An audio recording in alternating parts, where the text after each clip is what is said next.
జౌళి శాఖ కార్యాలయం నందు సిఐటియు ఆధ్వర్యంలో పాలిస్టర్ వస్త్ర కార్మికులు నిరసన కార్యక్రమం నిర్వహించారు.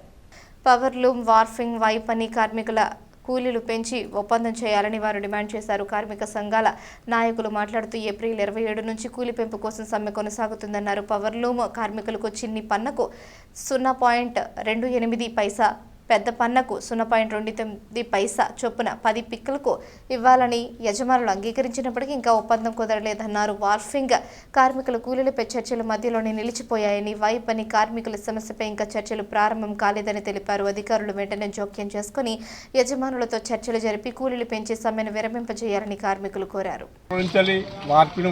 కార్మికులు ఆసాములు వివిధ రకాలుగా ధర్నా కార్యక్రమం చేసినప్పుడు కూడా యజమానుకు నిమ్మకు నీరెత్తినట్టుగా వాళ్ళు వివరించడం చాలా దౌర్భాగ్యమైన పరిస్థితి.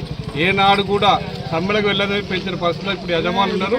కాకపోతే ఇప్పుడు ఉన్నటువంటి పరిస్థితులకు పెరిగినదానికి అనుగుణంగా యజమానులు ఖచ్చితంగా కూలి పెంచే అవసరం ఉంది. పెంచడంలో మాత్రం దీన్ని రాబోయే రోజుల్లో పెద్ద ఎత్తున ఉద్యమం చేసి తీసుకెళ్తామని ఒక హెచ్చరిక మీకు చెప్తున్నాము. పాలిస్టర్ వస్త్రానికి పవర్లూమ్ కార్మికులకు వార్పిన్ వైపన్ కార్మికుల కూలీ పెంచాలని చెప్పి మరి ఏప్రిల్ 27 సోమవారం రోజు నుంచి సమ్మె చేయడం జరుగుతూ ఉంది. మరి యజమానులు పవర్లూమ్ కార్మికులకు సంబంధించినటువంటి కూలీ చర్చలు జరిపి 10 పిక్కులకు 25 పైసలు ఉన్నదాన్ని 3 పైసలు పెంచి 28 పైసలు, చిన్న పన్నకు పెద్ద పన్నకు 29 పైసలు పెంచుతామని చెప్పి అనడం జరిగింది. కానీ దానికి సంబంధించిన అగ్రిమెంట్ రాసివ్వలేదు.